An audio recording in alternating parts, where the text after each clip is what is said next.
어떻게 검사 체면에 시장 냄새나는 시어머니랑 한 집에 살아요? 이제 그만 나가세요. 며느리는 50만 원이 든 봉투를 식탁에 툭 던졌습니다. 아들은 그런 아내를 말리기는커녕 어머니의 시선을 피했죠. 국밥을 팔아 아들을 검사로 만든 어머니는 그렇게 짐짝처럼 쫓겨났습니다. 하지만 그들은 몰랐습니다. 그들이 내쫓은 어머니가 전화 한 통으로 대한민국을 움직이는 거대한 힘을 가지고 있는 사람이라는 것을 말이죠. 지금부터 한 어머니의 가장 냉혹하고 처절한 복수의 이야기가 시작됩니다. 오늘도 사연 끝까지 함께 해주세요. 밖에서 밀려드는 후텁지근한 바람이 끓어오르는 국솥의 열기와 뒤엉켜 있었습니다. 국밥집 좁은 가게 안은 점심 손님들로 발 디딜 틈이 없었죠. 박명숙이 땀에 축축하게 젖은 손으로 휴대폰을 꽉 붙잡고 있었습니다. 왜 문자가 안 오지? 가게 안은 손님들로 왁자지껄했지만 명숙의 귀에는 아무 소리도 들리지 않았습니다. 그때였습니다. 띵동. 휴대폰 화면에는 아들이 보내준 문자, 합격 사법연수원 수료 및 검사 임용 발표.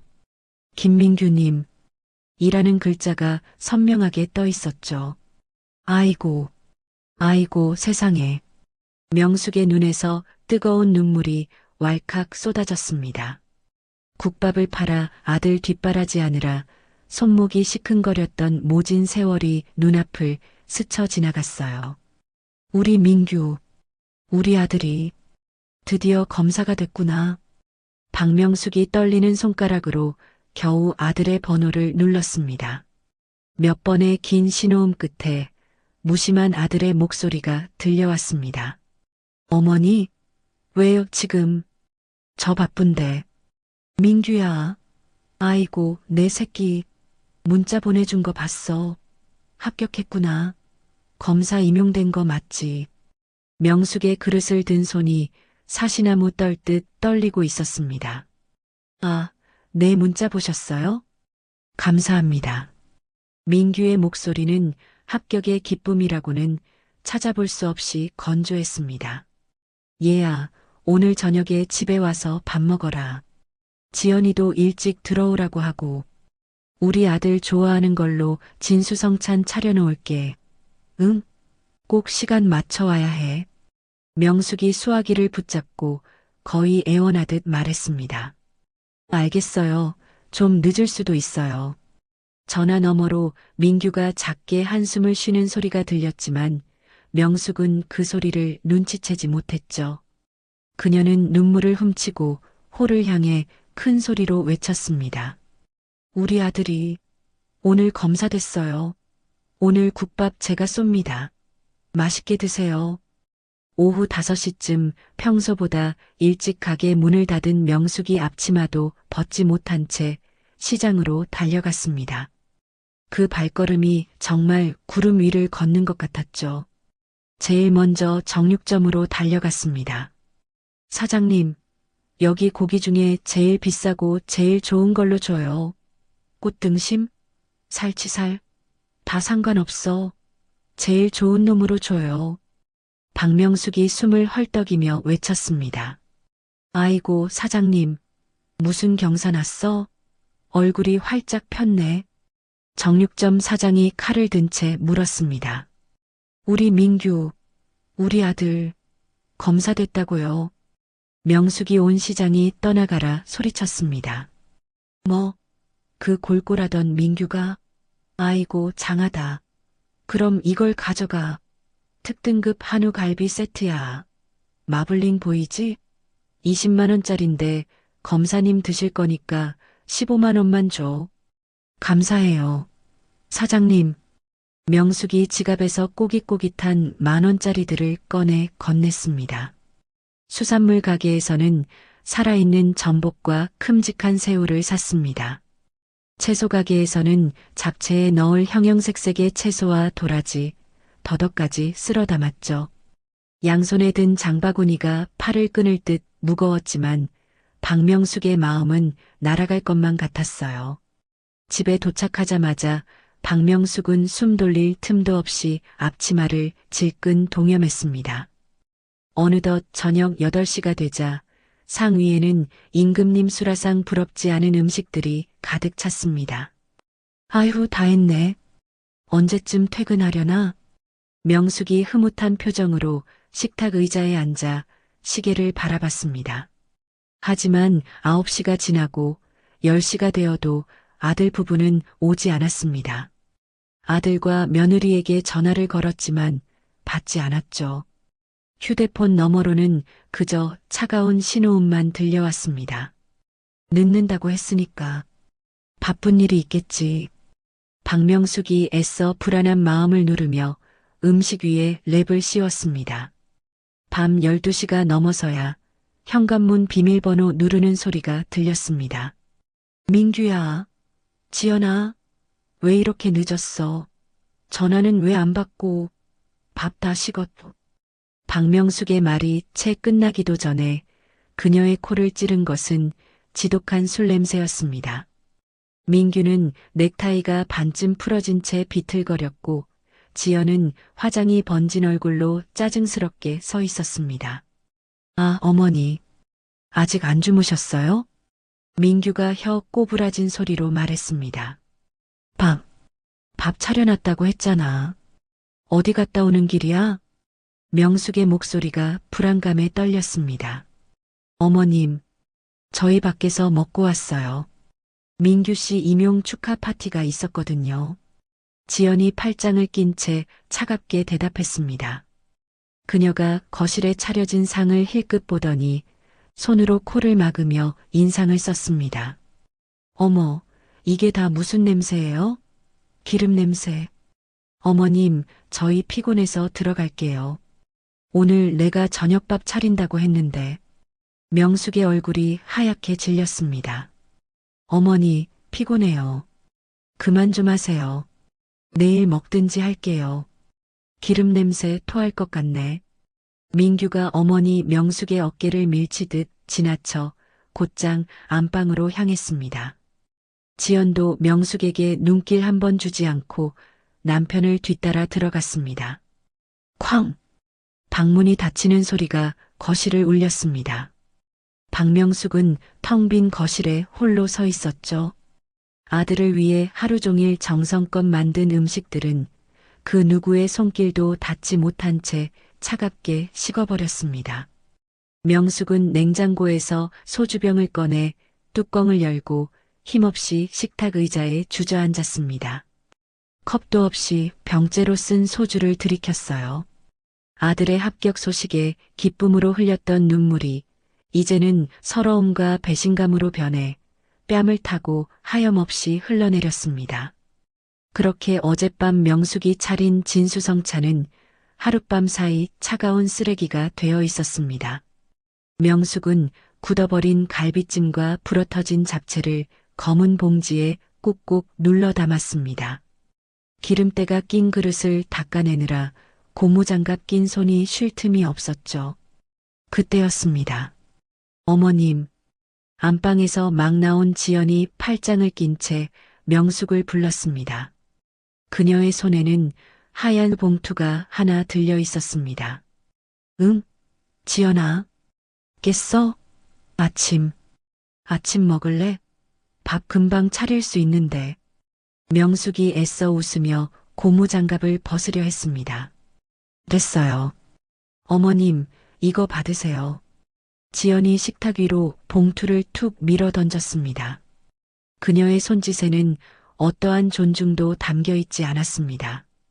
이게 뭐니? 명숙이 의아해하며 봉투를 열어봤습니다. 안에는 5만 원짜리 지폐 10장이 들어 있었습니다.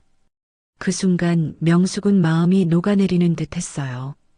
검사가 되었다고 어제 일 미안하다고 주는 용돈인 줄 알았거든요. 아니, 왜 50만 원이나 주니? 이런 거 필요 없어. 어머님이 새로 사실 꽃 보증금에 보태 쓰세요. 지연이 어젯밤 칠한 새빨간 손톱으로 식탁을 톡톡 두드리며 말했습니다. 순간 명숙의 머릿속이 띵했죠. 새로 살 꽃이라니? 그게 무슨 소리야? 명숙이 당황해서 되물었습니다. 지연이 기다렸다는 듯이 경멸이 가득 담긴 눈으로 명숙을 위아래로 훑어보았습니다. 어머님, 제 남편, 아니, 어머님 아들, 이제 검사예요. 지연의 목소리가 갑자기 날카로워졌습니다. 그래, 검사지. 우리 민규가 검사인데. 그런데 검사 체면에 어떻게 시장통 국밥 냄새, 젓갈 냄새가 진동하는 시어머니랑 한 집에 살아요? 어제 임용 파티 가보니까 다른 검사님, 사모님들은 다들 어찌나 우아하고 고상하신지 서로 집에서 모임도 하더라고요. 어머님이 계시면 너무 불편해요. 지연은 어제 일에 대한 한치의 미안함도 없이 명숙에게 쉴 새 없이 쏘아붙였습니다. 지연아, 어떻게 그런 말을. 민규야, 민규야. 명숙이 충격에 휩싸여 안방을 향해 아들을 불렀습니다. 마침 면도 크림을 얼굴에 반쯤 바른 민규가 방에서 나왔습니다. 아, 왜 그러세요? 아침부터. 민규가 귀찮다는 듯이 말했습니다. 민규야, 내가 말해봐. 지연이가 지금 나더러 나가라고 한다. 이 돈 50만 원 주면서 나가라고 해. 명숙이 떨리는 목소리로 봉투를 흔들었습니다. 민규가 지연을 흘끗 보더니 이내 박명숙의 시선을 피하며 고개를 돌렸습니다. 어머니, 민규가 입을 뗐습니다. 너도 그렇게 생각하는 거야? 지연이 말이. 맞아요. 저도 이제 위치가 있는데 어머니도 저희랑 같이 사시면서 고생 그만하시고 편히 사세요. 민규가 겨우 내뱉은 말이었습니다. 편히 살라고? 명숙이 믿을 수 없다는 듯 되물었습니다. 그 말이 자신을 버리겠다는 뜻임을 깨닫는 데는 오랜 시간이 걸리지 않았습니다. 명숙이 그 자리에 얼어붙고 말았죠. 지연이 그런 명숙을 재촉했습니다. 어머님, 언제까지 멍하니 서 계실 거예요? 오늘 저희 돌아오기 전까지 짐 챙겨서 나가주셨으면 해요. 저희 인테리어도 싹 다시 할 거예요. 그래, 알았다.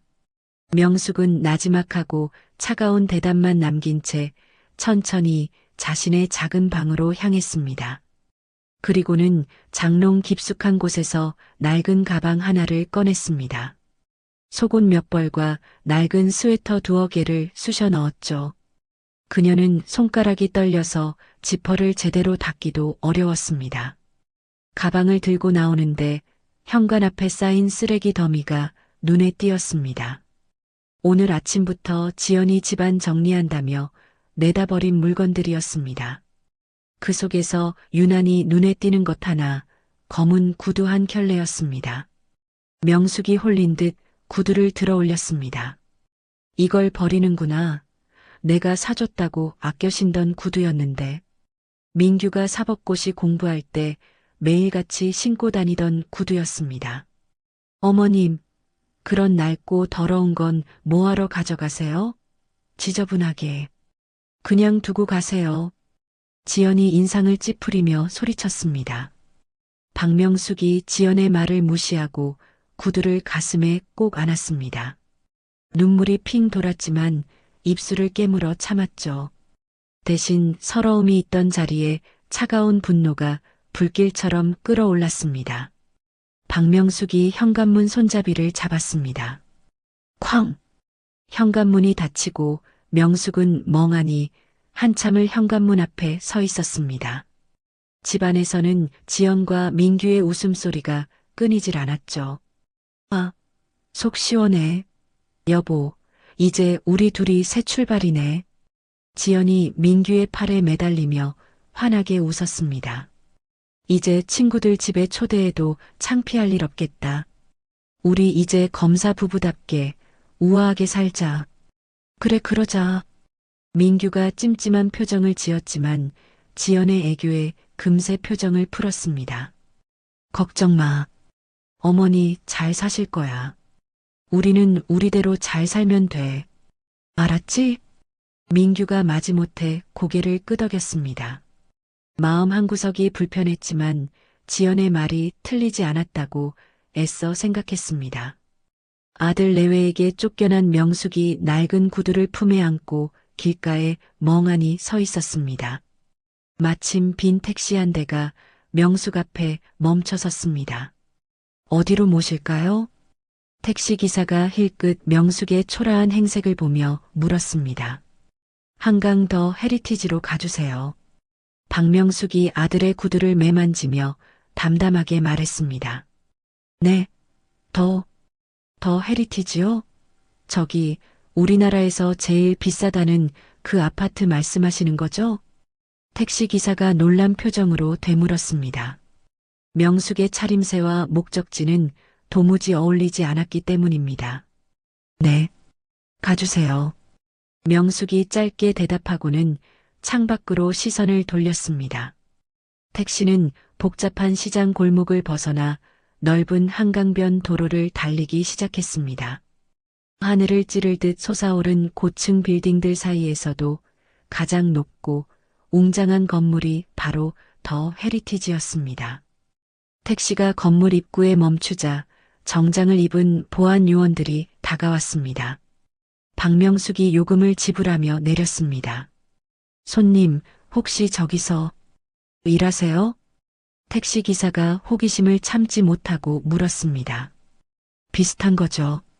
명숙이 알 수 없는 미소를 지으며 택시에서 내렸습니다. 더 헤리티지 로비는 바닥부터 천장까지 온통 눈부신 대리석으로 장식되어 있었습니다. 정장을 입은 컨시어지가 박명숙을 보자마자 깍듯하게 인사했죠. 안녕하세요. 명숙이 고개를 끄덕이며 펜트하우스 전용 엘리베이터로 향했습니다. 맨 위층인 49층 버튼을 눌렀고 엘리베이터가 소리 없이 올라가기 시작했습니다. 펜트하우스 현관 앞에 도착한 박명숙이 도어록에 손가락을 댔습니다. 삐 소리와 함께 기계음이 울렸습니다. 인식되었습니다. 박명숙님 환영합니다. 묵직한 현관문이 열리자 믿을 수 없는 풍경이 펼쳐졌습니다. 거실 전체가 유리창으로 되어 있어 서울 시내와 한강이 한눈에 내려다 보였어요. 명숙은 신고 있던 낡은 운동화를 벗어 던지고 낡은 가방을 소파 위에 내려놓았습니다. 그리고 품에 안고 있던 민규의 낡은 구두 한 켤레를 값비싼 대리석 탁자 한가운데에 올려놓았습니다. 수십 년간 숨어 살았는데 이제 그 연극도 끝이야. 명숙이 혼잣말을 하며 안방으로 향했습니다. 드레스룸에는 국밥집 사장 박명숙의 옷은 한 벌도 없었습니다. 대신 수백만 원짜리 명품 옷들이 가득 걸려 있었어요. 박명숙이 몸에 착 감기는 부드러운 실크 가운을 꺼내 입었습니다. 거울 속에 비친 사람은 더 이상 땀 냄새 나는 국밥집 주인이 아니었습니다. 차가운 분노로 가득 찬 우아하지만 서늘한 귀부인의 모습이었죠. 한편 같은 시각 강남의 한 고급 호텔 라운지에서는 검사 사모님들의 모임이 한창이었습니다. 어머, 지연 씨 왔어요? 오늘 너무 예쁘다. 먼저 와 있던 사모님들이 반갑게 인사했습니다. 안녕하세요. 지연이 환하게 웃으며 자리에 앉았습니다. 지연 씨는 좋겠다. 신랑이 최연소 검사로 임용돼서 시어머님이랑 같이 산다고 했나? 엄청 좋아하시지? 옆자리에 앉은 사모님이 호기심 어린 표정으로 물었습니다. 지연이 기다렸다는 듯이 천연덕스럽게 거짓말을 시작했죠. 아휴, 우리 어머님요? 말도 마세요. 정말 훌륭한 분이시죠. 같이 살다가 지금 공기 좋은 실버타운에서 편안하게 지내고 계세요. 어머, 정말 효부네, 효부야. 사모님들이 감탄했습니다. 그럼요. 제가 매달 용돈도 얼마나 넉넉하게 드리고 있다고요. 뭐든지 부족함 없게 해드려야죠. 지연의 거짓말이 점점 구체적으로 변했습니다. 정말 부럽다. 시어머니랑 적당히 거리 두고 사는 게 최고죠. 우린 아직도 시댁 문제로 골치 아픈데. 다른 사모님이 부러워하며 말했습니다. 지연은 뿌듯한 표정을 감추지 못했고 자신의 거짓말에 스스로 도취되어 있었죠. 자신이 쫓아낸 시어머니가 지금 어디서 무엇을 하고 있는지는 전혀 궁금하지 않았습니다. 그때 한 검사 사모님이 지연의 가방을 가리키며 이야기했습니다. 어머, 지연 씨. 그 가방은 어디 브랜드야? 처음 보는 브랜드네. 로고가 없어서 깔끔해 보이는데. 옆자리에 앉은 사모님이 자신이 새로 산 악어 가죽 가방을 보란 듯이 쓰다듬으며 말했습니다. 자신의 앞에 놓여져 있는 명품 가방들과는 달리 자신의 가방은 인터넷에서 산 가방이었거든요. 지연의 얼굴이 화끈 달아올랐죠. 나는 어제 백화점 갔다가 이거 하나 더 샀잖아. 우리 남편이 승진 선물이라고 미리 사줬어. 어머, 부러워라. 난 이번 달에만 벌써 3개째라니까. 예쁜데 어떻게 그냥 사는 거지. 사모님들이 까르르 웃으며 자기들끼리의 대화에 빠져들었습니다. 지연은 대화에 끼지 못하고 자신의 가방 끈만 초조하게 만지작거렸습니다. 감히 나를 무시해? 나도 똑같은 검사 사모님인데. 굴욕감에 입술이 바싹 말라갔습니다. 그날 밤 지연은 퇴근하는 민규를 현관에서부터 붙잡고 다그쳤습니다. 여보, 나 도저히 이 꼴로는 못 살겠어. 뭔데 또? 들어오자마자 민규가 넥타이를 거칠게 풀며 피곤한 목소리로 물었습니다. 오늘 내가 검사 사모님들 모임 갔다가 얼마나 쪽팔렸는지 알아? 이 가방도 인터넷에서 큰맘 먹고 산 건데. 이거 어디 거냐고 처음 보는 브랜드라고 비웃잖아. 주말에 백화점 가자, 응? 지연이 불만 가득한 목소리로 소리쳤습니다. 지연아, 나 아직 신임 검사야. 조금만 참아. 곧 월급도 오르고 할 거 아냐. 참아. 참는 게 문제가 아니잖아. 당신 지금 여기서 인맥 잘 쌓아놔야 나중에 승진도 하고 그러는 거 몰라? 내가 그 사모님들 비위 맞추려면 나도 꼴리면 안 된다고. 지연이 발을 동동 굴렀습니다. 그래서 뭘 어쩌자는 거야? 나보고 어떡하라고. 민규도 언성을 높였습니다. 할부로라도 사줘. 아니면 빌려서 사주던지. 당신 제정신이야? 내가 함부로 어디서 돈을 빌려? 당신이야말로 정신 차려. 민규가 화를 내며 안방으로 들어가 버렸습니다. 이 무능한 인간.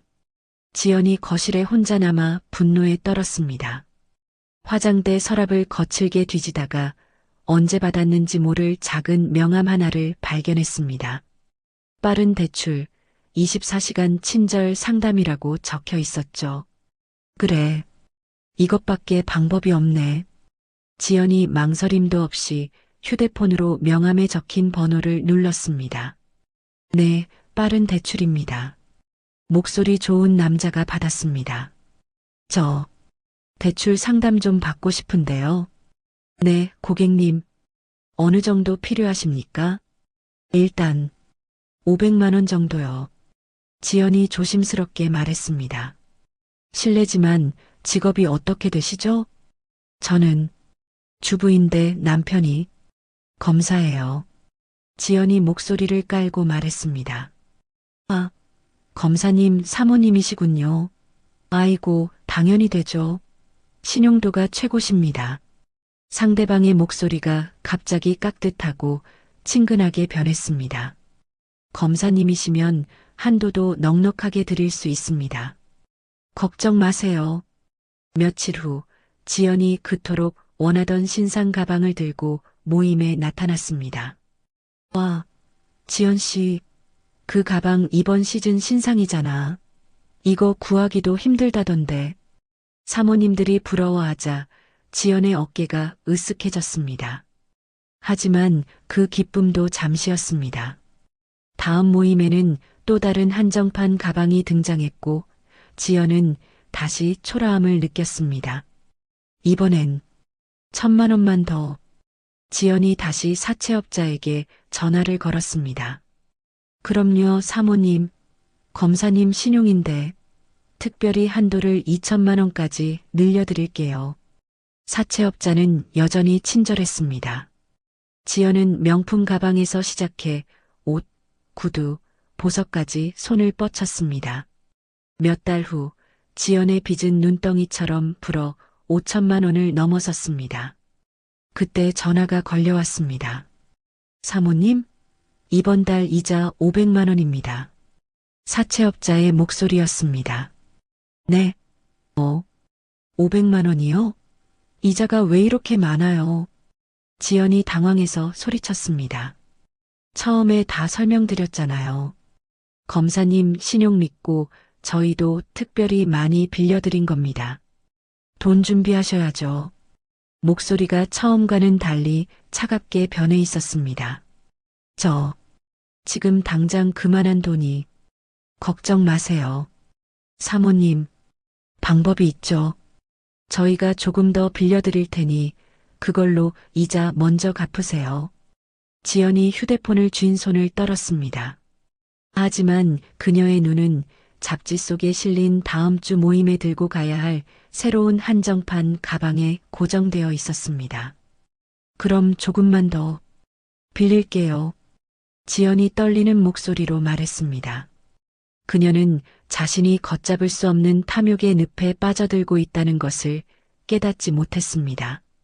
지연이 사채빚의 늪에 빠져 허우적대고 있을 무렵 민규는 검사로서의 첫 번째 시험대에 올랐습니다. 검찰청 특별수사팀 회의실 공기마저 얼어붙을 듯 팽팽한 긴장감이 흘렀죠. 부장검사가 두꺼운 수사 기록을 탁 소리나게 테이블에 내려놓았습니다. 이번 대림건설 비리 사건, 그냥 단순한 횡령이 아니야. 언론에서 눈에 불을 켜고 지켜보고 있어. 부장검사가 날카로운 눈으로 팀원들을 훑어보았습니다. 김민규 검사. 네, 부장님. 민규가 군기가 바짝 든 자세로 벌떡 일어났습니다. 신임이지만 이번 수사팀에 합류시켰어. 이번 사건으로 자네 실력 똑똑히 증명해봐. 열심히 하겠습니다. 민규의 심장이 세차게 뛰었습니다. 드디어 인정받을 기회가 왔다고 생각했죠. 하지만 수사는 생각보다 훨씬 어려웠습니다. 대림건설 회장 측의 방해 공작이 상상을 초월했습니다. 부장님, 어제까지 증언하겠다던 핵심 증인이 갑자기 잠적했습니다. 선배 검사가 한숨을 쉬며 보고했습니다. 이상합니다. 분명히 확보했던 회계장부도 전부 폐기됐다고 합니다. 민규가 답답하다는 듯 말했습니다. 이거 회장놈이 윗선에 아주 거하게 손을 써놓은 모양이야. 냄새가 나도 너무나. 선배 검사가 민규의 귀에 대고 작게 속삭였습니다. 민규는 답답한 마음을 안고 퇴근했습니다. 그런데 집에 돌아오자마자 현관에 놓인 요란한 쇼핑백이 눈에 들어왔습니다. 지연이 마침 값비싼 실크 잠옷을 입고 방에서 나왔습니다. 지연아, 현관에 적어. 또 뭘 산 거야? 민규가 지친 목소리로 물었습니다. 아, 구두. 구두 하나 샀어. 지연이 하품을 하며 태연하게 대답했습니다. 얼마짜리인데? 얼마 안 해. 200만 원. 200만 원. 당신 미쳤어? 구두 하나에 200만 원이 말이 돼. 민규가 참았던 화를 터뜨리며 소리쳤습니다. 어디서 소리를 질러? 다른 사모님들은 500만 원, 1,000만 원짜리도 신어. 나만 이렇게 초라하게 살 순 없잖아. 당신 검사 월급으로 내 체면이나 서겠어? 지연이 악을 쓰며 맞받아쳤습니다. 바로 그때 지연의 휴대폰이 시끄럽게 울렸습니다. 지연이 발신 번호를 보더니 화들짝 놀라며 황급히 화장실로 뛰어들어갔습니다. 여보세요? 아, 사모님? 이번 달 이자 500만 원. 왜 입금이 안 됩니까? 전화 너머로 차가운 남자의 목소리가 들려왔습니다. 죄송해요. 정말 죄송해요. 며칠만 더 기다려주세요. 검사 부인이 약속을 이렇게 어기시면 곤란하죠. 우리도 먹고 살아야지. 정 안 되면 남편분 사무실로 찾아가서 받아야겠네. 남자의 목소리가 노골적인 협박으로 변했습니다. 민규가 차가운 화장실 문에 귀를 대고 그 모든 통화를 엿들었습니다. 사채를 썼다고? 이자가 500? 민규의 머릿속이 하얗게 변했습니다. 다음 날 민규가 복잡한 심경으로 사무실에 앉아 있는데 모르는 번호로 전화가 걸려왔습니다. 김민규 검사님이시죠? 네, 그런데 누구십니까? 대림건설 측 변호사입니다. 잠깐 뵐 수 있을까요? 신원도 밝히지 않은 남자의 목소리였습니다. 피의자 측 변호사가 저를 무슨 일로? 중요한 얘기가 있습니다. 검사님께 아주 큰 도움이 될 만한 제안입니다. 알겠습니다. 검찰청 앞 커피숍에서 뵙죠. 민규가 잠시 망설였지만 궁금한 마음에 약속을 잡았습니다. 1시간 후 민규가 커피숍에 앉아 있자 한 남자가 다가와 맞은편에 앉았습니다. 바쁘실 텐데 나와주셔서 감사합니다. 대림건설 변호사입니다. 남자가 명함을 내밀었습니다. 용건만 간단히 하시죠. 민규가 경계심을 풀지 않고 말했습니다. 검사님, 이번 수사 쉽지 않으시죠? 증거도 안 나오고. 변호사가 의미심장한 미소를 지었습니다. 실은 검사님께 제안이 하나 있습니다. 변호사가 목소리를 낮추며 두툼한 서류 봉투를 테이블 위로 밀었습니다. 이게 뭡니까? 현금 5억입니다. 그리고 빠른 승진.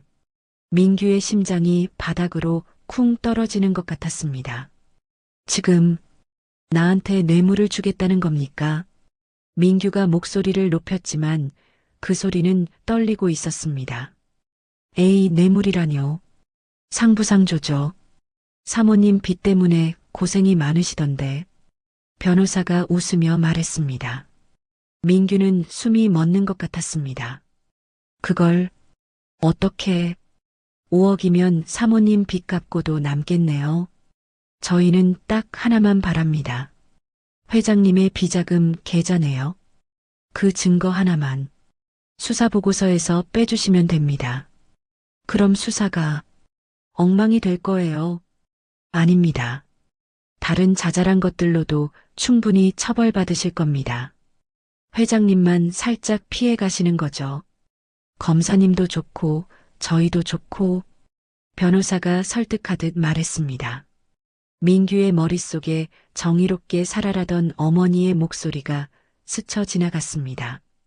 하지만 동시에 이자 500만 원, 사채빚을 속삭이던 지연의 목소리가 겹쳐졌습니다. 5억. 승진. 민규가 떨리는 목소리로 물었습니다. 어떤 증거를 말하는 겁니까? 변호사가 만족스러운 미소를 지었습니다. 그날 밤 민규는 잠을 이루지 못했습니다. 다음 날 아침 민규가 변호사에게 전화를 걸었습니다. 결심했습니다. 제안해 주신 대로 하죠. 민규는 수사보고서를 작성하며 대림건설 회장의 결정적인 비자금 계좌 내역을 의도적으로 누락시켰습니다. 보고서를 받아든 부장검사가 고개를 갸우뚱했습니다. 김 검사, 이상하네. 분명 확실한 계좌 내역이 있다고 했는데 이게 다야? 더 찾아봤지만 없었습니다. 민규가 부장검사의 눈을 피하며 태연하게 거짓말을 했습니다. 결국 대림건설 회장은 가벼운 처벌만 받고 풀려났습니다. 며칠 후 민규가 몰래 만든 차명 계좌에 5억이라는 숫자가 찍혔습니다. 민규가 통장을 덮으며 중얼거렸습니다. 이제 돌이킬 수 없어. 아들 민규가 갓 임용된 검사 권력을 5억 원에 팔아넘기던 그 시각, 명숙은 서울이 발 아래 깔린 펜트하우스 서재에 있었습니다. 명숙이 거대한 원목 책상 위에서 수십 장의 서류들을 살펴보고 있었습니다. 그녀의 손짓 하나에 누군가는 추락하고 누군가는 살아날 수 있는 무시무시한 자료들이었죠. 벽면 전체가 비밀스러운 서류 보관함으로 가득 차 마치 거대한 정보기관의 사령부 같았습니다. 그때 펜트하우스 현관에서 초인종 소리가 울렸습니다. 명숙이 책상 위 모니터를 확인했습니다. 정장을 입은 중년 남성이 초조한 듯 주위를 살피며 서 있었습니다. 들어오세요. 명숙이 인터폰 버튼을 눌러 말했습니다. 묵직한 현관문이 열리고 남자가 조심스럽게 안으로 들어왔습니다. 그는 대한민국 검찰을 호령하는 검찰총장이었지만 이곳에서는 한없이 낮은 자세였죠. 남자가 서재로 들어와 명숙을 발견하자마 애쓰자 거의 바닥에 머리가 닿을 듯이 90도로 허리를 숙였습니다. 사장님, 늦은 밤 송구합니다. 고생이 많으십니다, 총장님. 명숙이 의자에서 일어나지도 않고 차갑게 말했습니다. 아닙니다, 사장님. 총장이 윗옷 안주머니에서 손수건을 꺼내 이마에 맺힌 땀을 닦으며 공손하게 대답했습니다. 무슨 일로 오셨는지 압니다. 앉으시죠. 명숙이 턱짓으로 맞은편 소파를 가리켰습니다. 총장이 감히 소파 깊숙이 앉지도 못하고 끝자락에 겨우 엉덩이를 걸쳤습니다. 총장님, 요즘 잠 못 주무시죠? 내부 단속이 그렇게 안 됩니까? 총장의 얼굴이 즉각 일그러졌습니다. 면목이 없습니다, 사장님. 검찰 내부의 어떤 세력들이 제 말을 듣지 않습니다. 마치 자신들이 왕인 것처럼 날뛰고 있어요. 정치권 놈들과 한패가 되어서 수사 방향을 멋대로 좌지우지하고 있습니다. 총장의 목소리에 분노가 섞여 나왔습니다. 그래서 날 찾아온 거고요. 명숙이 말없이 일어났습니다. 총장이 긴장한 표정으로 그녀의 움직임을 좇았습니다. 명숙이 서재의 거대한 책장 뒤쪽 벽면을 가볍게 눌렀습니다. 드르륵 소리와 함께 벽의 일부가 열리며 사람 키만한 육중한 금고가 모습을 드러냈습니다. 그녀가 지문 인식을 하자 금고 문이 철컥 소리를 내며 열렸습니다. 이거면 정리가 될 겁니다. 명숙이 금고 안에서 아주 작은 USB 하나를 꺼내 총장에게 건넸습니다. 이게 뭡니까, 사장님? 총장이 떨리는 손으로 USB를 받으며 물었습니다. 총장님을 괴롭히는 그 부장검사와 차장검사 두 사람이 그동안 받아먹은 불법 자금 내역입니다. 차명 계좌, 비자금 장부, 심지어 여자 문제까지 아주 깨끗하게 정리되어 있어요. 명숙이 얼음장처럼 차가운 목소리로 말했습니다. 아니, 어떻게 이런 엄청난 정보를... 총장의 눈이 경악으로 커졌습니다. 그건 총장님이 알 필요 없습니다. 명숙이 말을 잘랐습니다. 총장이 USB를 마치 왕의 교지라도 받은 것처럼 양복 안주머니 가장 깊숙한 곳에 소중히 넣었습니다. 정말 감사합니다, 사장님. 사장님의 은혜는 평생 잊지 않겠습니다. 총장이 다시 한번 90도로 인사를 했습니다. 그가 현관으로 향하며 감사를 표하던 중 문득 무언가 생각난 듯 걸음을 멈췄습니다. 아, 사장님. 그러고 보니... 네. 명숙이 의아해하며 그를 바라봤습니다. 아드님, 김민규 검사 말입니다. 최근에 대림건설 비리건을 맡았더군요. 아주 시끄러웠던 사건이었죠. 총장이 마치 가벼운 안부라도 묻는 듯 입을 열었습니다. 그런데, 그래서요? 명숙의 표정이 순간 미세하게 굳어졌습니다. 아니 생각보다 아주 싱겁게 끝났습니다. 총장이 별일 아니라는 듯 어깨를 으쓱했습니다. 명숙의 눈빛이 순간 날카롭게 빛났습니다. 싱겁게? 수백억 대의 비자금, 정계 로비 정황까지 얽힌 대형 사건이 싱겁게 끝날 수는 없었습니다. 신임 검사인데도 참 유능하더군요. 사건을 아주 깔끔하게 잘 마무리한 것 같습니다. 총장이 명숙의 비위를 맞추려는 듯 칭찬을 덧붙였습니다. 역시 박 사장님의 아드님다웠습니다. 하. 어색한 웃음소리가 펜트하우스의 정막을 갈랐습니다. 그런가요? 명숙이 짧고 차갑게 대답했습니다.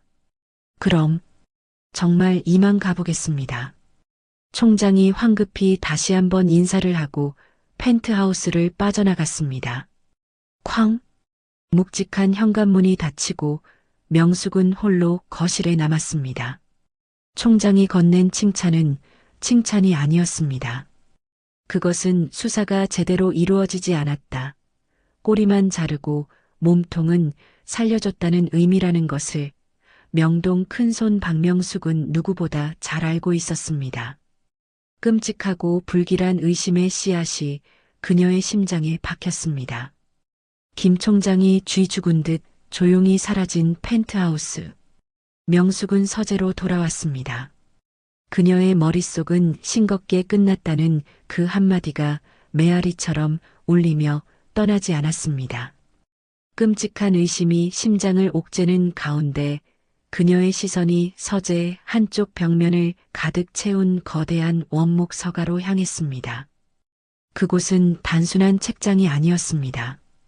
대한민국의 역사를 움직여온 현직 대통령, 굴지의 재벌 총수들, 법복을 입은 대법관까지 권력의 정점에 있는 모든 이들의 사진이 마치 트로피처럼 진열되어 있었습니다. 모든 사진 뒤에는 그들의 약점이 명숙이 쥐고 있는 치명적인 빚이 붉은 펜으로 상세히 기록되어 있었죠. 그녀가 한 유력 정치인의 사진을 손끝으로 툭 쳤습니다. 이 사람은 15년 전 불법 횡령 사건. 내가 덮어주느라 꽤 애를 먹었지. 이 사람은 차기 대권주자라는데 여자 문제가 너무 복잡해서 탈이야. 아직은 쓸모가 있어. 박명숙이 혼잣말을 했습니다. 그녀가 책상 서랍 가장 깊숙한 곳에서 낡고 누렇게 바랜 신문 스크랩 하나를 꺼내 들었습니다. 먼지를 털어내자 명동의 숨은 실세, 베일 속의 큰손 추적이라는 자극적인 제목이 보였습니다. 벌써 30년이 다 됐구나. 박명숙이 신문을 내려놓으며 감회에 젖었습니다. 시계추를 30년 전으로 돌려봅니다. 명동 뒷골목, 역한 하수구 냄새가 올라오는 낡은 건물의 2층. 그곳이 박명숙의 첫 번째 왕국이었습니다. 처음에는 그저 앞날이 유망한 정치인들과 기업인들의 검은 돈, 비자금을 은밀하게 굴려주고 관리해주는 일이었습니다. 푼돈으로 시작했던 일은 그녀의 천재적인 감각과 치밀함, 그리고 대담함으로 눈덩이처럼 불어났죠. 그녀의 손을 거쳐간 돈은 수천억 원에 달했습니다. 돈이 모이자 정보가 모였습니다. 그리고 그 정보는 곧 대한민국 그 누구도 무시할 수 없는 막강한 권력이 되었습니다. 모든 사람의 약점을 알고 있다는 것은 그 자체로 무서운 힘이었으니까요. 명숙이 방금 전 머리를 조아리고 나간 김 총장의 파일을 펼쳤습니다. 10년 전 그가 평검사 시절 저지른 치명적인 실수가 날짜와 시간, 관련 인물까지 상세하게 기록되어 있었습니다. 김 총장, 저 인간도 그때 내 도움이 없었다면 지금쯤 변호사 개업이나 겨우 하고 있었겠지. 명숙이 쓴웃음을 지었습니다. 당시 그는 반대파의 정치적 수사에 휘말려 옷을 벗을 절체절명의 위기였습니다. 박명숙이 뒤에서 손을 써서 그를 구명했습니다. 오히려 반대 세력의 약점을 터뜨려 그들을 제거해 주었죠. 결국 그는 명숙의 보이지 않는 손에 이끌려 지금의 검찰총장 자리까지 오를 수 있었습니다. 그래. 여기 있는 모두가 나에게 빚을 졌어. 내가 아니면 애초에 그 자리에 앉아있지도 못할 인간들이지. 명숙의 눈이 차갑게 빛났습니다. 그녀는 보이지 않는 곳에서 왕을 만드는 킹메이커였습니다. 대한민국의 권력 지형도를 자신의 뜻대로 그릴 수 있는 유일한 인물이었죠. 그녀의 말 한마디면 멀쩡한 기업이 무너졌고 한 사람을 천국에도 지옥에도 보낼 수 있었습니다. 그런데 그 모든 권력과 수천억의 재산을 스스로 내던지고 명숙이 아무도 찾지 않는 시장통으로 향했던 이유가 있었습니다. 그것은 바로 그녀의 뱃속에 자라고 있던 새 생명 때문이었습니다. 그녀가 임신한 몸으로 역한 냄새가 진동하는 누추한 국밥집을 차린 것은 단 하나의 이유였죠. 내 아들, 우리 민규만큼은 이 더러운 돈과 추악한 권력과는 아무 상관없이 깨끗하게 키우고 싶었는데 박명숙이 책상 위에 놓인 낡은 액자 하나를 들어 올렸습니다. 낡고 헐렁한 교복을 입은 어린 민규가 전교 1등이라고 적힌 상장을 들고 부끄러운 듯 환하게 웃고 있었습니다. 박명숙은 아들에게 단 한 번도 자신의 진짜 정체를 알리지 않았습니다. 이 더러운 돈으로 아들의 성공을 사고 싶지 않았습니다. 그저 가난하고 냄새나는 국밥집 아들로 살게 했습니다. 가난해도 남들이 무시하고 멸시해도 정의롭게만 살라고 옳은 일만 하라고 그렇게 매일 밤 빌었는데 박명숙의 목소리가 가늘게 떨렸습니다. 아들이 사법고시를 준비할 때도 마찬가지였습니다. 그녀가 마음만 먹으면 아들을 검사가 아니라 대법관이라도 만들 수 있었지만 굳이 하지 않았습니다. 오직 아들 자신의 땀과 실력으로만 성공하기를 바랐던 것이죠. 국밥 그릇을 닦으며 끓어오르는 솥 앞의 열기를 견디며 그녀가 견딘 것은 가난이 아니었습니다.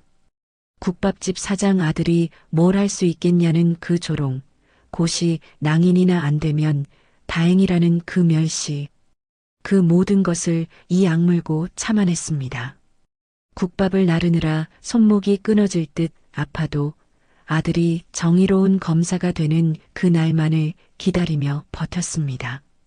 바로 그 김 총장의 말, 싱겁게 끝났다는 그 한마디가 박명숙의 30년 믿음을 송두리째 흔들고 있었습니다. 그런데 내 아들이 명숙의 얼굴이 얼음장처럼 차갑게 굳어졌습니다. 아들은 결국 그녀의 마지막 희망과 순수를 배신했습니다. 시장통 냄새난다며 수준 떨어진다며 어미의 가슴에 대못을 받고 내쫓았습니다. 그녀의 순수했던 마지막 기대를 아들 스스로가 짓밟아 버린 것입니다. 그래, 이제 자비로운 어머니 박명숙은 죽었다. 박명숙이 일어나 서재 한편에 있는 전신 거울 앞에 섰습니다.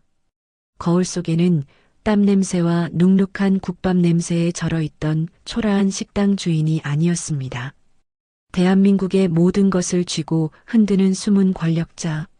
차가운 눈빛과 얼음 같은 표정을 한 그녀의 진짜 모습이 서 있었습니다. 이제부터는 명동 큰손 박명숙이다. 그녀가 다시 서재 안쪽에 거대한 금고를 열었습니다. 그 안에는 아까 총장에게 건넸던 USB와 같은 것들이 수백, 수천 개가 빽빽하게 정리되어 있었습니다. 대한민국 권력자들의 운명이 그 안에 잠들어 있었죠. 민규야, 내가 버린 어미가, 내가 무시했던 이 어미가 어떤 사람이었는지, 아니, 내가 만약 그 마지막 믿음마저 저버렸다면 내가 상대해야 할 사람이 누군지 이제부터 똑똑히 보게 될 거다. 명숙이 차가운 미소를 지었습니다. 그녀의 눈에는 아들을 향한 마지막 자비 대신 냉혹한 결의가 서려 있었습니다. 아들을 위해 30년간 스스로 봉인했던 모든 힘, 이제 그 힘을 자신을 배신한 아들을 향해 겨눠야 할지도 모른다는 예감이 들었습니다. 서재에 홀로 남은 박명숙은 더 이상 망설이지 않았습니다. 김 총장이 던지고 간 싱겁게 끝났다는 그 한마디가 30년간 애써 눌러왔던 어머니로서의 믿음을 통째로 흔들고 있었죠.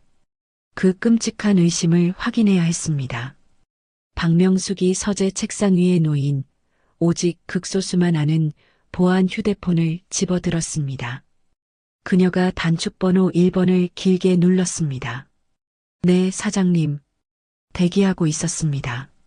전화 너머로 즉각 긴장한 남자의 목소리가 들려왔습니다. 나야. 지금 당장. 박명숙의 목소리는 펜트하우스의 야경보다 더 차가웠습니다. 내 아들, 김민규 검사. 최근 한 달간의 모든 행적을 낱낱이 조사해. 통화 내역, 계좌, 만난 사람들. 하나도 빠짐없이. 전화 너머로 팀장이 숨을 꿀꺽 삼키는 소리가 들렸습니다. 네, 사장님. 김민규 검사님. 말씀이십니까? 팀장이 감히 되물었습니다. 자신들의 사장님이 유일하게 지켜온 존재가 바로 그 아들이었기 때문입니다. 그래. 똑똑히 들었으면 다시 묻지 마. 박명숙이 싸늘하게 말을 이었습니다. 그리고 대림건설 비리 사건. 처음부터 끝까지 수사 기록 전부 다시 파헤쳐봐. 특히 그 싱겁게 끝났다는 이유. 돈이 어디서 어디로 흘러갔는지 샅샅이 알아내. 알겠습니다, 사장님. 24시간 안에 내 책상 위에 보고서 올려놔. 박명숙이 전화를 끊어버렸습니다. 그 24시간은 박명숙에게 30년의 세월보다 더 길었습니다. 그녀는 잠을 자지도 먹지도 않았습니다. 그저 거대한 통유리창 앞에 서서 자신이 쫓겨날 때 유일하게 품에 안고 나왔던 아들의 낡아빠진 검은 구두를 매만졌습니다. 이 구두를 사주기 위해 며칠 밤낮으로 국밥을 팔았던 기억, 밑창을 갈아주며 정의로운 사람이 되라고 신신당부했던 기억이 선명했습니다. 아니야. 그럴 리가 없어. 내 아들이, 내 민규가 어미를 버렸을지언정 검사로서의 양심까지 버렸을 리가 없어. 어머니로서의 마지막 미련이 그녀를 붙잡았습니다. 하지만 그녀의 다른 손은 이미 수많은 이들의 운명을 쥐고 흔들었던 차가운 권력의 증거물들을 만지작거리고 있었습니다. 어머니와 명동 큰손 사이에서 그녀는 지옥 같은 시간을 견뎌냈습니다. 정확히 24시간 후 정보팀장이 핏기 없는 얼굴로 서재에 들어섰습니다. 그의 손에는 두꺼운 파일이 들려 있었습니다. 팀장은 감히 박명숙과 눈을 마주치지 못하고 바닥만 내려다봤습니다. 조사 결과 나왔습니다. 팀장이 마른 침을 삼키며 파일을 박명숙의 책상 위에 올려놓았습니다. 박명숙이 떨리는 손으로 파일을 열어보지도 않고 팀장을 쏘아봤습니다. 말해. 그 한마디에 서재의 공기가 얼어붙었습니다. 대림건설 회장의 차명 계좌를 추적했습니다. 그래서 수사가 사장님 말씀대로 싱겁게 종결된 바로 다음 날 새벽 3시였습니다. 현금 5억 원이 인출되었습니다. 팀장이 긴장한 목소리로 말했습니다. 박명숙의 손이 책상 모서리를 잡고 부들부들 떨렸습니다. 그녀가 마지막 힘을 쥐어짜듯 물었습니다. 그 돈이 어디로 갔어? 팀장이 눈을 질끈 감았다 떴습니다. 그는 이 보고가 자신의 목숨을 위태롭게 할 수도 있음을 알았죠. 추적이 불가능하도록 세탁된 뒤 유령법인 계좌로 입금되었습니다. 유령법인이라고? 네. 그리고 그 유령법인의 대표이사로 등록된 이름이 팀장이 명숙의 눈치를 살폈습니다. 말해. 박명숙이 고함을 질렀습니다.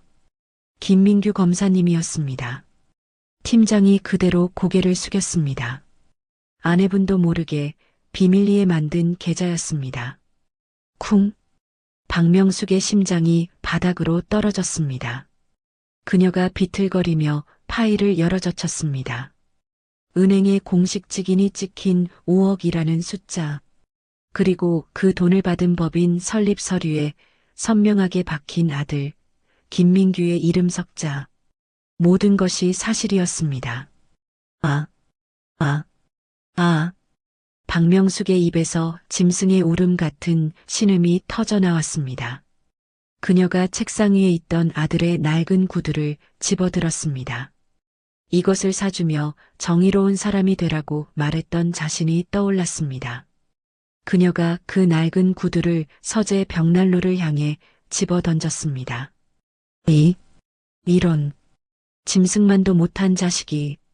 박명숙의 얼굴이 핏기 하나 없이 하얗게 질렸다가 이내 얼음장처럼 차갑게 굳어버렸습니다.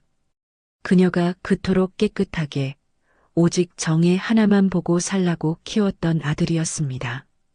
그 아들이 검사가 되자마자 가장 먼저 한 일이 어미의 마지막 희망을 더러운 돈 5억과 맞바꾼 것이었습니다. 시장통에서 온갖 멸시를 견디고 구두쇠처럼 돈을 아끼며 아들을 뒷바라지했던 수십 년의 세월이, 그 모든 것이 헛된 일이었습니다. 사장님, 더 조사할까요? 팀장이 조심스럽게 물었습니다. 아니, 나가봐. 충분해. 박명숙이 파일을 닫으며 말했습니다. 팀장이 조용히 서재를 나가고 명숙은 한참 동안 그 자리에 서 있었습니다. 아들에 대한 마지막 미련과 사랑이 그 5억 원짜리 입금 내역과 함께 산산조각 났습니다. 이제 그녀에게 김민규는 사랑하는 아들이 아니었습니다. 그저 그녀의 파일에 등록된 또 다른 부패한 검사, 제거해야 할 적일 뿐이었습니다. 그녀는 이제 아들 내외를 향한 복수를 시작할 준비가 되었습니다. 박명숙이 아들의 배신이 담긴 파일을 차갑게 덮어버린 바로 그 시각. 아들 내외의 집에서는 며느리 지연이 휴대폰을 붙잡고 사시나무 떨듯 떨고 있었습니다. 따르르릉. 하루에도 수십 통씩 걸려오는 독촉 전화가 또다시 지연의 심장을 옥죄었습니다. 지연이 공포에 질린 손으로 겨우 통화 버튼을 눌렀습니다. 아, 사모님. 이번 달 이자만 1,000만 원인데 아직 입금이 안 됐네요. 전화기 너머로 전에는 친절했던 사채업자의 목소리가 얼음장처럼 차갑게 들려왔습니다. 죄송합니다. 며칠만 더 기다려주세요. 네, 남편한테 말해서. 검사 남편? 검사 남편이 뭐 어쨌다고요? 돈 못 갚으면 다 소용없어. 우리가 이 바닥에서 검사 하나 무서워서 가만히 있을 것 같아. 남자가 거칠게 소리쳤습니다. 제발요. 제발. 뭐든지 할게요. 시키는 건 뭐든지 다 할게요. 지연이 바닥에 주저앉아 울먹이며 애원했습니다. 수화기 너머로 남자가 쯧하고 혀를 차는 소리가 들렸습니다. 사모님 딱한 사정 봐서 내가 진짜 마지막 기회를 하나 줄게. 사채업자의 목소리가 갑자기 낮고 은밀하게 바뀌었습니다. 네, 마지막 기회요? 명동의 진짜 주인 어른을 내가 특별히 소개시켜 드릴게. 그분한테 가서 돈 빌려. 명동이. 진짜 주인이요? 지연이 썩은 동아줄이라도 잡는 심정으로 되물었습니다. 그녀는 그게 무슨 뜻인지도 몰랐지만 빚 해결이라는 말에 눈이 번쩍 뜨였죠. 그래. 그러니까 내일 오후 3시 더 헤리티지 49층 펜트하우스로 와. 옷은 그쪽 수준에 맞게 최대한 깨끗하게 입고 오라고. 사채업자가 비웃음 섞인 말을 덧붙였습니다. 더 헤리티지요? 지연이 놀라서 되물었습니다. 그곳은 대한민국에서 가장 비싸다는 재벌 총수들이나 사는 바로 그 주상복합이었습니다. 그래. 거기 49층. 늦지 마. 이게 정말 마지막이야. 여기서도 안 되면 사모님 남편 검사고 뭐고 우리도 우리 방식대로 할 수밖에 없어. 전화가 뚝 끊겼습니다. 지연은 공포와 신락 같은 희망 사이에서 밤새 잠을 이루지 못했습니다. 다음 날 오후 2시 50분, 지연은 자신이 가진 옷 중에 가장 비싼 원피스를 차려입고 더 헤리티지 앞에 섰습니다. 하늘을 찌를 듯 솟아있는 웅장한 건물의 위용에 지연은 자기도 모르게 주눅이 들었습니다. 진짜 돈 빌려주는 거 맞아? 지연이 마른 침을 삼키며 화려한 로비로 들어섰습니다. 펜트하우스 전용 엘리베이터를 타고 49층에 도착했습니다. 숨이 막힐 듯한 정적이 흘렀습니다. 거대한 펜트하우스 현관문 앞에는 황금색으로 빛나는 명패가 붙어 있었습니다. 박명숙. 박명숙? 지연이 고개를 갸우뚱했습니다. 너무나도 익숙한 이름이었죠. 재수없게 시어머니 이름이랑 똑같네. 그녀는 정신을 차리고 떨리는 손으로 초인종을 눌렀습니다.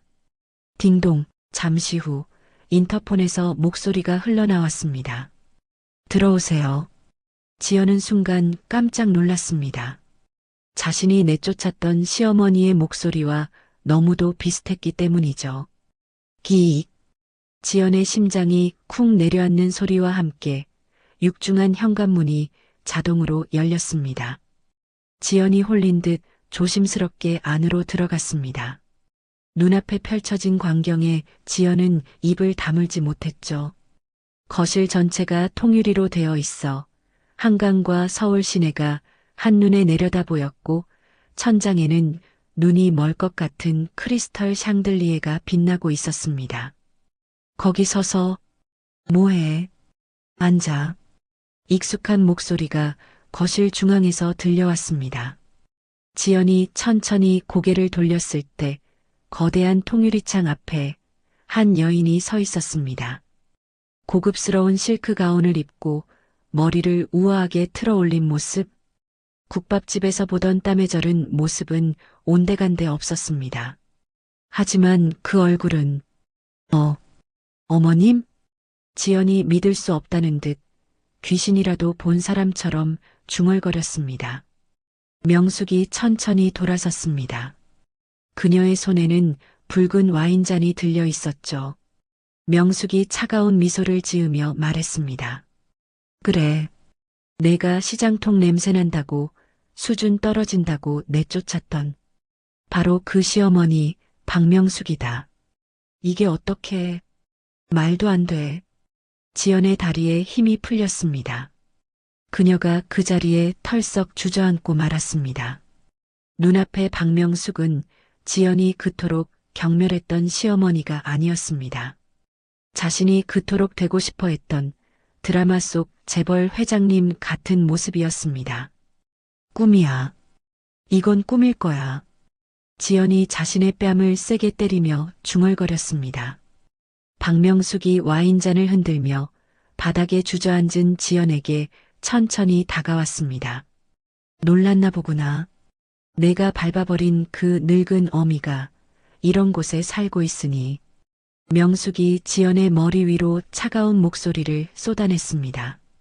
어머님, 이게 대체 다 입 다물어. 명숙이 얼음처럼 차갑게 말을 끊었습니다.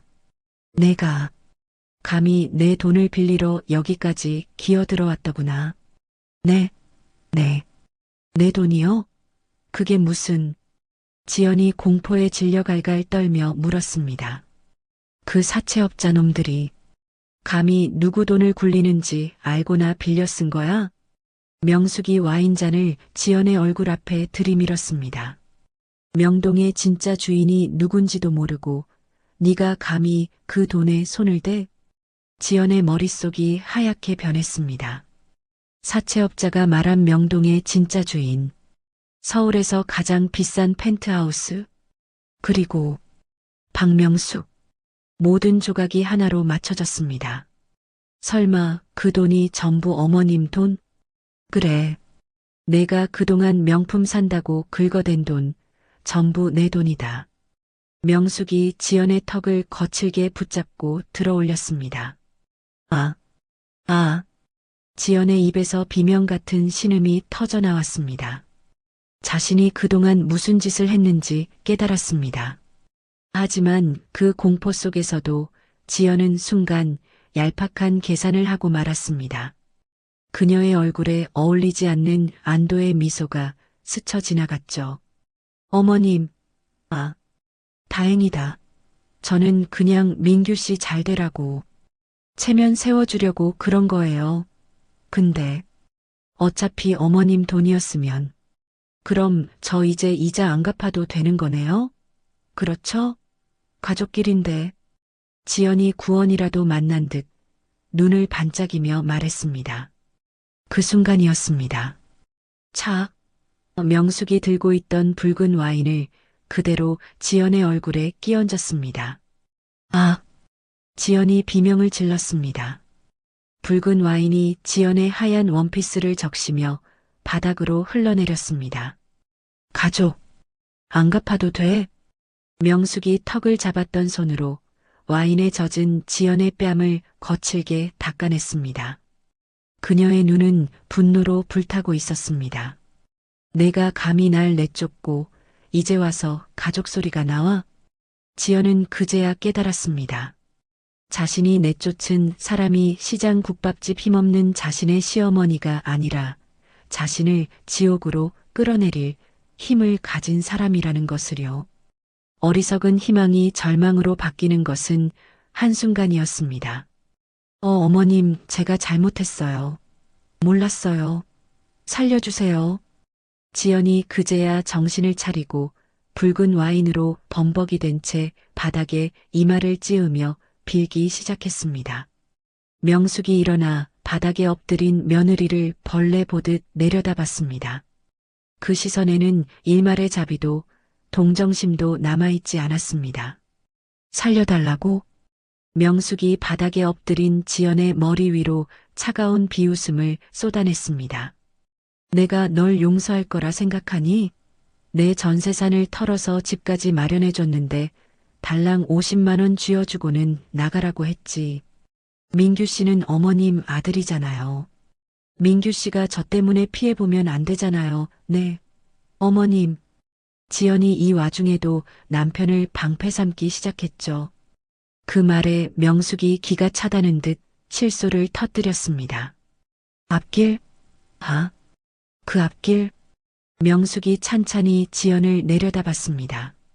내가 감히 내 아들의 앞길을 논해? 사채 빚 5천만 원, 5억 원짜리 뇌물. 참 가관이구나.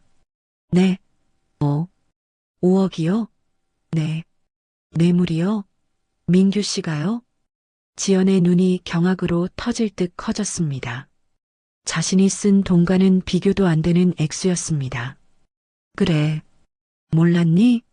명숙이 휴대폰을 꺼내 어딘가로 전화를 걸었습니다. 박 팀장, 지금 당장 올라와. 말이 끝나기 무섭게 서재 쪽에서 정장을 입은 남자가 그림자처럼 나타나 명숙에게 고개를 숙였습니다. 지시 내려주십시오, 사장님. 지연은 이 모든 상황이 꿈만 같았습니다. 명숙이 바닥에 주저앉은 지연을 턱짓으로 가리켰습니다. 저 여자, 더 이상 며느리도 아니었습니다. 저 여자가 빌린 사채, 원금만 정확히 처리해. 이자는 필요 없어. 내 돈에 이자놀이 할 생각 마. 네, 알겠습니다. 사장님. 그리고 명숙의 목소리가 지연의 심장을 꿰뚫었습니다. 저 여자가 다시는 백화점 문턱도 못 밟게 해. 신용, 계좌, 가진 것 전부 다 막아. 내가 그토록 자랑하던 그 명품 가방, 구두, 옷, 전부 다 회수해. 땡전 한 푼 없는 알거지로 만들어. 네. 어머님, 안 돼요. 그것만은 어떻게 저한테. 지연이 그제야 사태의 심각성을 깨닫고 비명을 질렀습니다. 돈줄이 막힌다는 것은 그녀에게 사형 선고나 다름없었죠. 너무하세요. 정말 너무하신 거 아니에요? 너무해. 명숙이 지연을 향해 천천히 걸어왔습니다. 그녀가 지연의 눈앞에 쭈그리고 앉아 눈을 똑바로 맞췄습니다. 내가 시장통 냄새난다며 날 내쫓을 땐 그건 너무하지 않았어? 명숙의 차가운 분노에 지연은 숨도 쉬지 못했습니다. 박 팀장, 데리고 나가. 네, 사장님. 팀장이 지연의 팔을 거칠게 잡아 일으켰습니다. 싫어. 이거 나.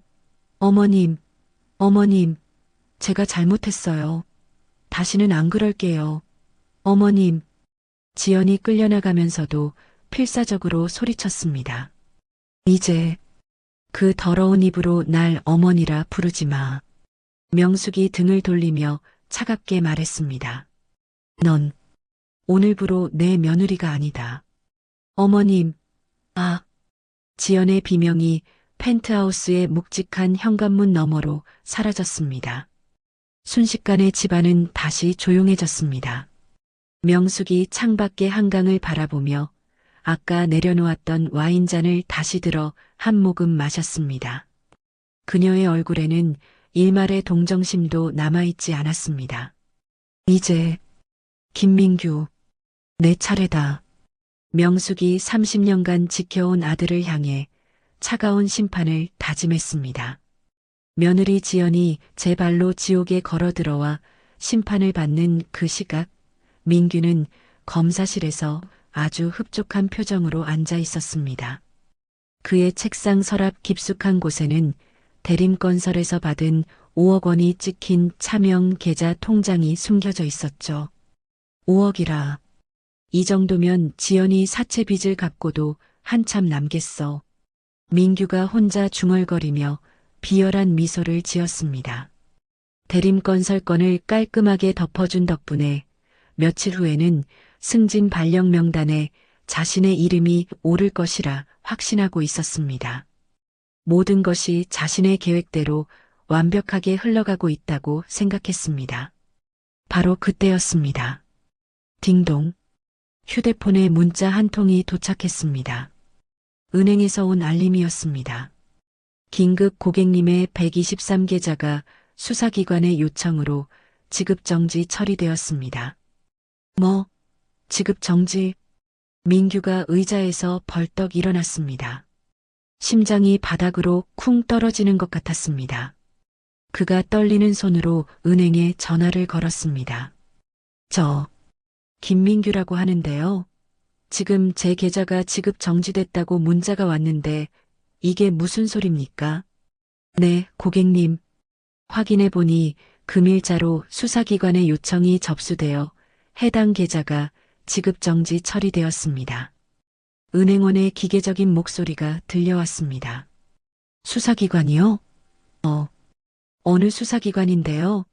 검찰입니까? 경찰입니까? 민규의 목소리가 다급해졌습니다. 그것까지는 저희가. 그럼 돈은, 안에 든 돈은 어떻게 됐습니까? 네. 고객님, 잠시만요. 은행원이 잠시 무언가를 확인하는 듯 했습니다. 이상하네요. 고객님, 계좌는 동결 처리와 거의 동시에 잔액 5억 원 전액이 인출되었습니다. 뭐, 전액 인출? 민규의 눈앞이 하얘졌습니다. 동결됐는데 돈이 빠져나갔다는 것은 말이 되지 않았습니다. 들킨 거야? 나 어떡해? 검사직에서 쫓겨나는 거야?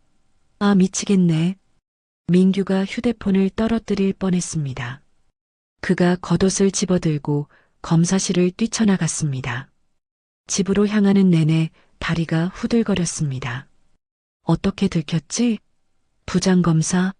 아니면 대림건설 그놈들이? 머릿속이 복잡하게 엉켰습니다. 현관문 비밀번호를 누르는 손이 몇 번이나 미끄러졌습니다.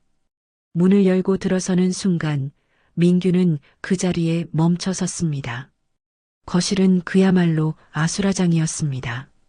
지연이 어제 입고 나갔던 비싼 원피스가 갈기갈기 찢어진 채 바닥에 나뒹굴고 있었습니다. 자신들이 그토록 자랑스러워하던 명품 가방과 구두들이 쓰레기처럼 현관에 쌓여 있었죠. 그리고 그 가운데 지연이 넋이 나간 사람처럼 바닥에 주저앉아 멍하니 울고 있었습니다. 지연아, 이게 다 무슨 일이야? 왜 이래? 민규가 달려가 지연의 어깨를 붙잡고 흔들었습니다. 지연이 초점 없는 눈으로 민규를 올려다봤습니다. 여보, 우리 이제 다 끝났어. 지연이 울음을 터뜨리며 말했습니다. 무슨 소리야? 끝이라니. 어머니, 명동 큰손. 그 말에 지연이 갑자기 발작하듯 소리쳤습니다. 명동 큰손. 민규가 도저히 믿을 수 없다는 표정으로 되물었습니다. 더 헤리티지 49층?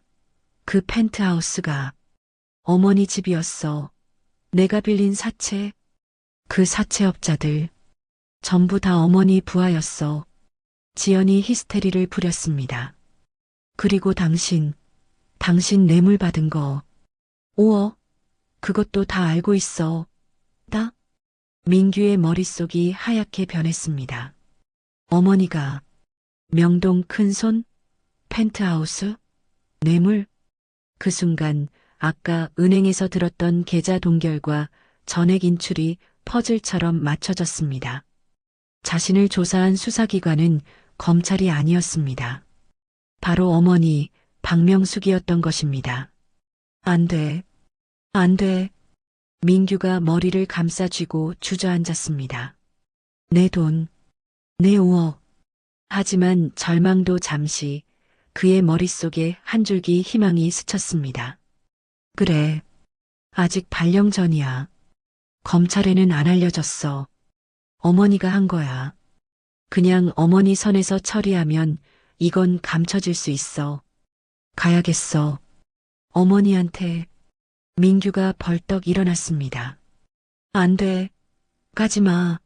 그 여자 완전 악마야. 가면 죽어. 지연이 민규의 다리를 붙잡고 매달렸습니다.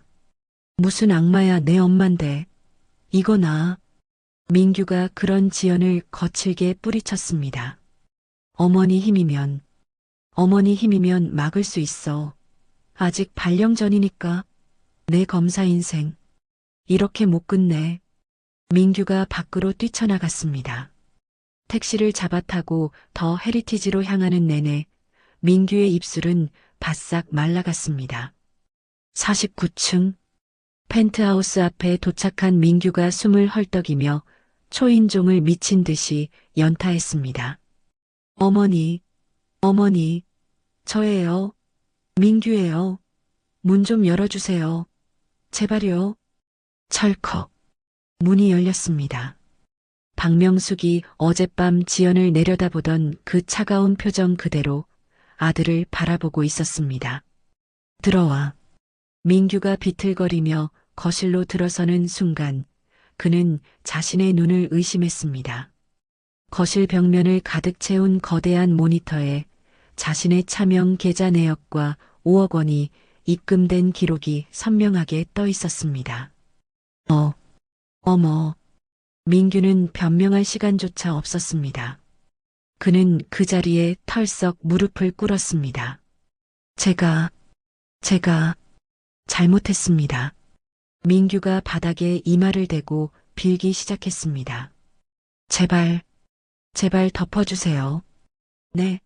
어머니 힘이면 이거 아무도 모르게 할 수 있잖아요. 민규가 기어가듯 명숙의 발치로 다가갔습니다.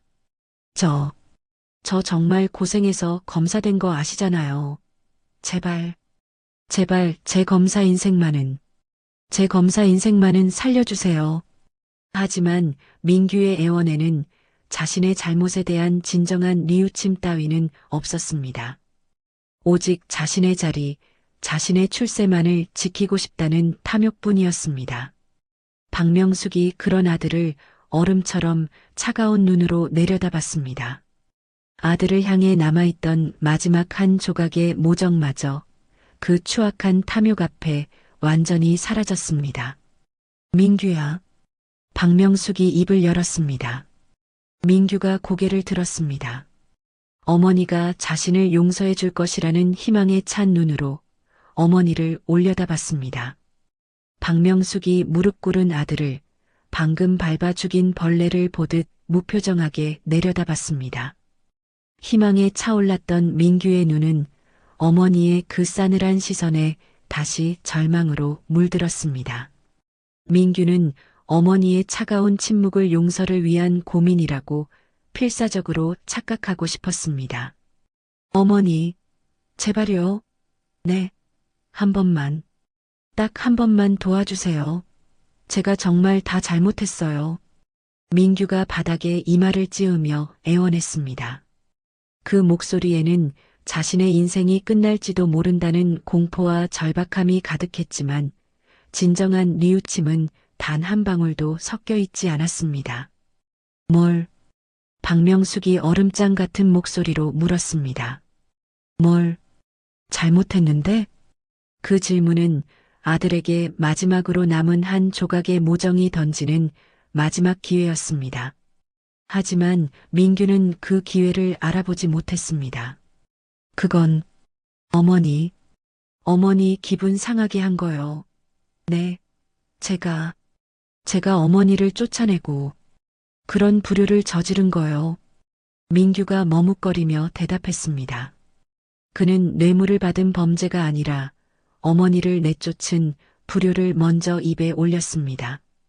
어떻게든 이 상황만 모면하려는 얄팍한 계산이었죠. 박명숙의 얼굴이 더욱 차갑게 굳었습니다. 아들은 뇌물을 받은 것도 정의를 팔아넘긴 것도 잘못이라 생각하지 않았습니다. 오직 들킨 것, 그리고 자신의 앞길을 막아선 어머니가 원망스러울 뿐이었습니다. 그래, 불효.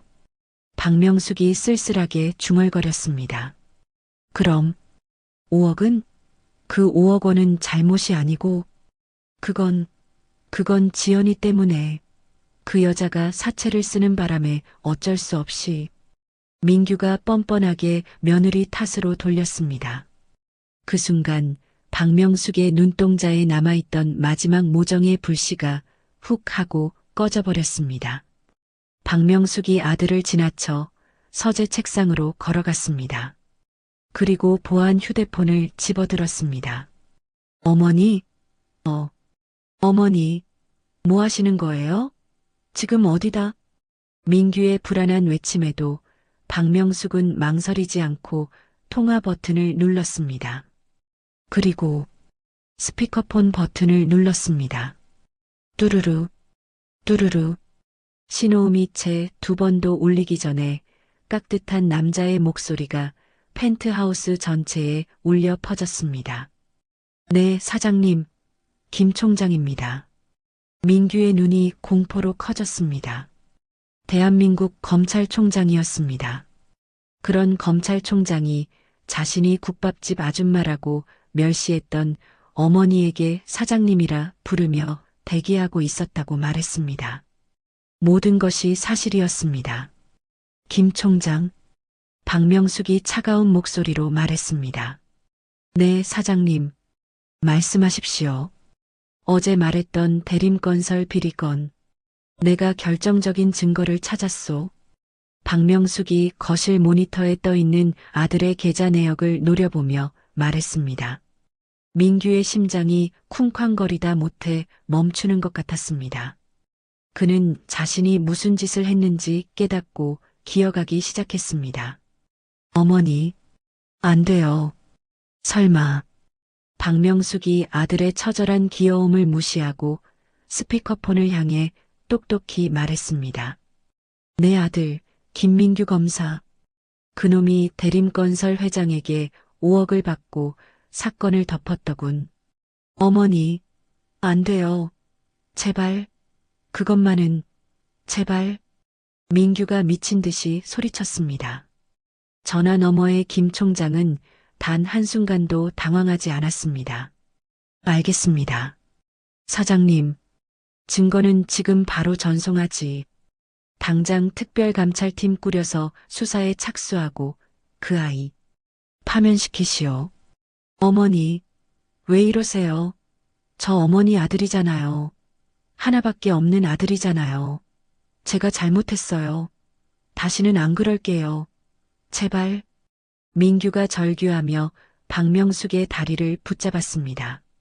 박명숙이 발을 들어 아들의 손을 짐승 쫓아내듯 차갑게 뿌리쳤습니다. 그녀가 휴대폰에 대고 냉혹하게 선언했습니다. 그 아이는 검사 자격이 없어. 그 한마디가 민규의 사형 선고였습니다. 내가 보낸 증거로 법대로 아주 깨끗하게 잘라내시오. 네, 사장님. 명심하겠습니다. 안 돼. 안 돼요. 내 인생. 내 검사 인생. 민규가 바닥을 치며 짐승처럼 울부짖었습니다. 박명숙이 무너진 아들을 내려다보며 말했습니다. 민규야. 민규가 눈물범벅이 된 얼굴로 어머니를 올려다봤습니다. 넌 오늘부로 내 아들이 아니야. 박명숙이 아들의 절규를 뒤로하고 통화 종료 버튼을 눌렀습니다. 펜트하우스에는 아들의 처절한 울음소리만이 울려 퍼졌습니다. 민규가 바닥에서 일어나려 했지만 다리에 힘이 풀려 다시 주저앉았습니다. 어머니, 제발. 민규의 목소리가 점점 작아졌습니다. 박명숙이 거대한 통유리창 앞에 서서 쏟아지는 도시의 불빛을 바라보며 말했습니다. 이제 끝이야. 내가 나한테서 받은 모든 것을 도로 토해내. 그리고 지옥에서 살아.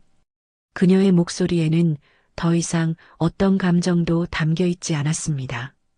민규는 그제야 자신이 무너뜨린 것이 어머니의 밥상이 아니라 자신의 인생 전부였음을 깨달았습니다.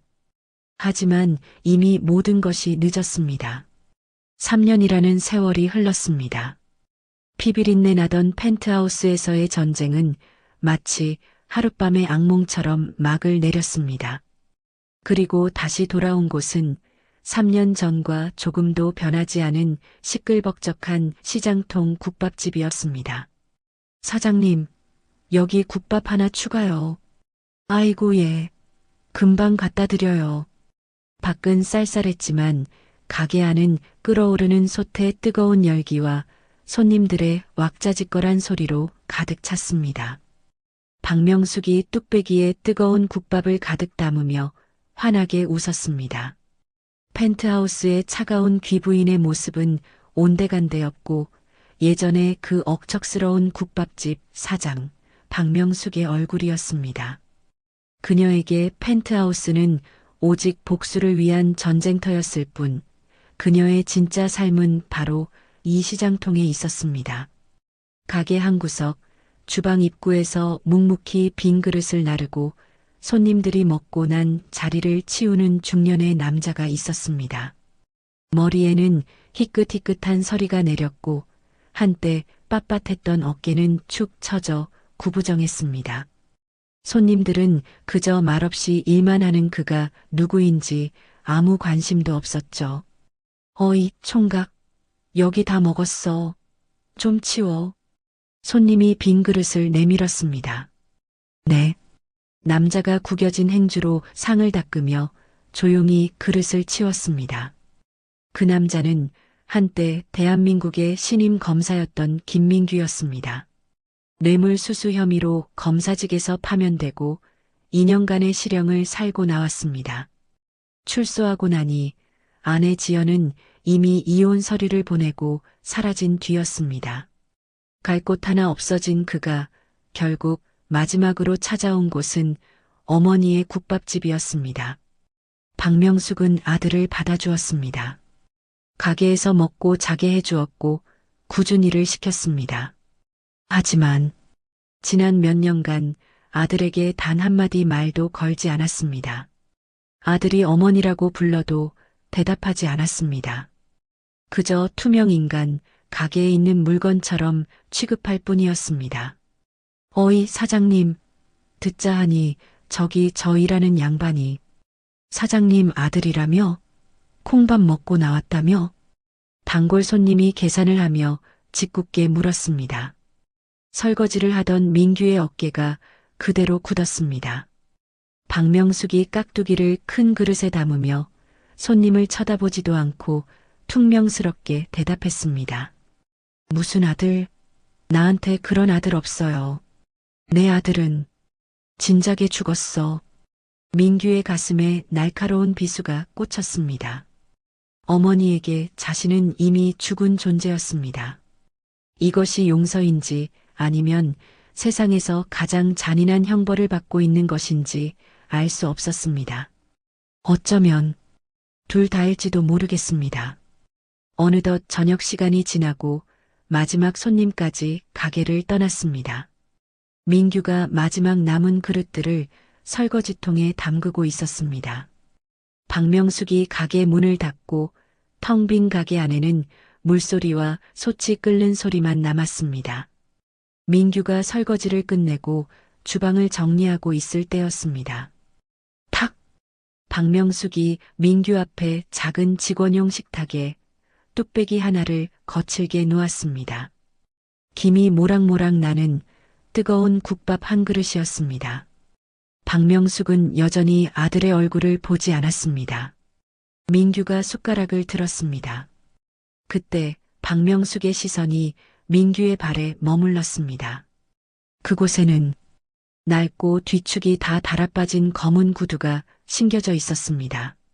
3년 전 지연이 쓰레기 더미에 내다버렸던 민규가 사법고시를 공부할 때 신었던 바로 그 구두였습니다.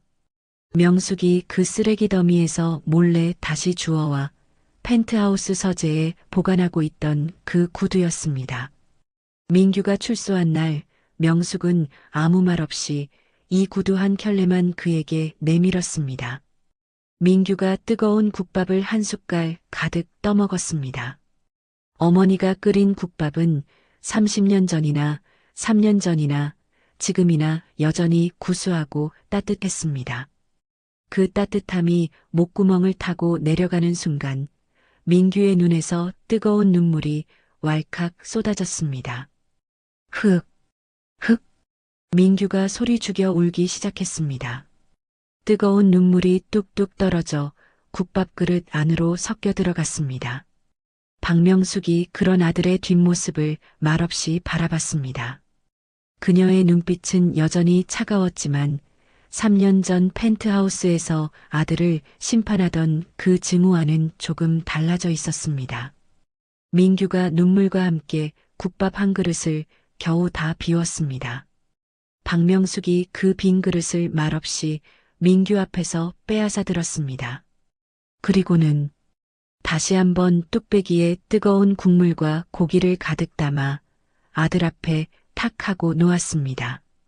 두 번째 국밥이었습니다.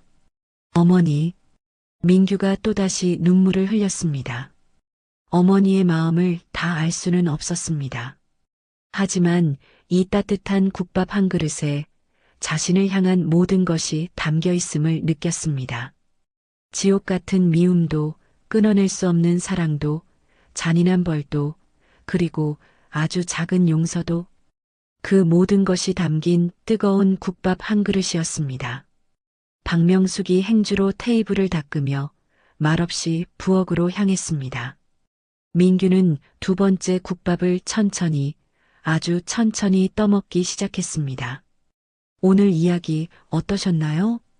혹시 끝까지 함께 해주신 분이 계시다면 잘 들었다고 댓글 하나만 남겨주세요. 여러분에게도 따뜻하고 빛나는 날들이 찾아올 거예요. 구독과 좋아요는 다음 이야기를 이어가는 큰 힘이 됩니다. 지금까지 오늘도 사연이었습니다. 더 깊고 따뜻한 이야기로 다시 찾아뵐게요. 편안한 하루 보내세요. 감사합니다.